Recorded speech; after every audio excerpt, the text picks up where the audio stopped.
भारताचे सरन्यायाधीश भूषण गवई साहेब यांच्यावर जो बूट मारून हल्ला करण्याचा प्रयत्न करण्यात आला तो अत्यंत निंदनीय प्रकार आहे। एकूणच भारतीय समाजामध्ये असहिष्णुता जी वाढत चाललेली आहे, इतरांचं मत वेगळ्या संदर्भात जे काही व्यक्त झालं असेल ते मत समजून न घेता धर्मांधता एवढी भिनलेली आहे डोक्यामध्ये, जातीयवाद इतका भिनलेला आहे डोक्यामध्ये की आपल्या धर्माबद्दल किंवा आपल्या जातीबद्दल कोणी काही टिप्पणी केली तर ती खिलाडू वृत्तीने घ्यायचीच नाही, अशा प्रकारची मानसिकता अनेकांची झालेली आहे। आज सर्वोच्च न्यायालयात जो बूट मारून फेकण्याचा प्रयत्न करण्याचा प्रकार झाला तो अत्यंत निंदनीय अशा स्वरूपाचा आहे। जस्टिस भूषण गवई हे भारताचे सरन्यायाधीश आहेत आणि त्यांच्यावरच बूट उगारण्याचा प्रयत्न करणारा जो माणूस आहे त्यांनी कोर्टातून त्याला बाहेर काढताना ज्या घोषणा दिल्या की सनातन धर्माच्या संदर्भात किंवा आमच्या धर्माच्या संदर्भात असं वक्तव्य केलेलं चालणार नाही, याच्यातून एक अरेरावी आपल्याला दिसते, एक मगरुरी आपल्याला दिसते, गुंडगिरी आपल्याला दिसते। शिकलेला असो की अशिक्षित असो, त्या माणसाच्या डोक्यामध्ये धर्मांधतेचं असं भूत घालण्यात आलेलं आहे आणि त्याचं कारण हे आजचं राजकारण आहे।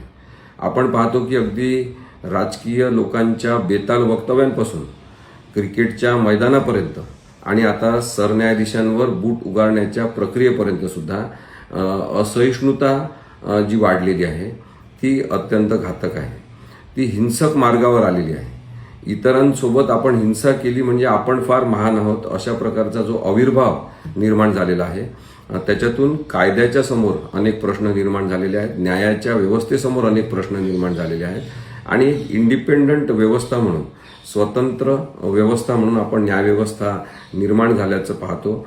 त्या भारतीय संविधानाने निर्माण केलेल्या अनेक व्यवस्थांमध्ये आपल्या मत असल्याप्रमाणे मत व्यक्त न करणारे किंवा आपल्या मताच्या विरोधी मत व्यक्त करणारे लोक नसलेच पाहिजे, अशा स्वरूपाची जी अरेरावी सुरू झालेली आहे त्याबद्दल आपण सगळ्यांनी निषेध केला पाहिजे असं मला वाटते। आज सरन्यायाधीश भूषण गवई यांच्यावर झालेला हल्ल्याचा प्रयत्न हा केवळ आंबेडकरी जनतेने त्याचा निषेध करायचा असा मर्यादित नाही। हे दुर्दैव आहे की सगळ्या भारतीय समाजातल्या लोकांनी ज्या घटनेचा निषेध करायला पाहिजे तसं होताना आपल्याला दिसत नाही। हा जो डिवाइड तयार केलेला आहे समाजामध्ये, फूट तयार केलेली आहे धर्माच्या आधारे, धर्मांधतेच्या आधारे आणि राजकीय पक्षाच्या आधारे, त्याला कारणीभूत कोण आहे हे आपण समजून घेतलं पाहिजे आणि त्याला कारणीभूत जर 2014 पासून सुरू झालेलं राजकारण असेल तर आपण समजून घेतलं पाहिजे की आपल्यामधली माणुसकी हरवून टाकणारं हे राजकारण आपल्याला नको आहे। हिंदुत्वाच्या नावाखाली असेल किंवा कट्टरवादी मुस्लिम होण्याच्या नावाखाली असेल, कोणतंच धर्मांध राजकारण नको। या भारतामध्ये कट्टरवादी हिंदू असतील किंवा कट्टरवादी मुस्लिम असतील, त्यांनी आपलं वागणं सुधारलं पाहिजे। भारतीय संविधानाला आणि लोकशाहीला आव्हान देण्याचा प्रयत्न जर कोणी करत असेल तर त्याचा निषेध करून आता चालणार नाही, तर या लोकांवर गुन्हे दाखल झाले पाहिजे आणि यांना कठोरतम शिक्षा झाली पाहिजे, अशी सुद्धा मागणी समस्त भारतीय लोकांनी करण्याची गरज आहे।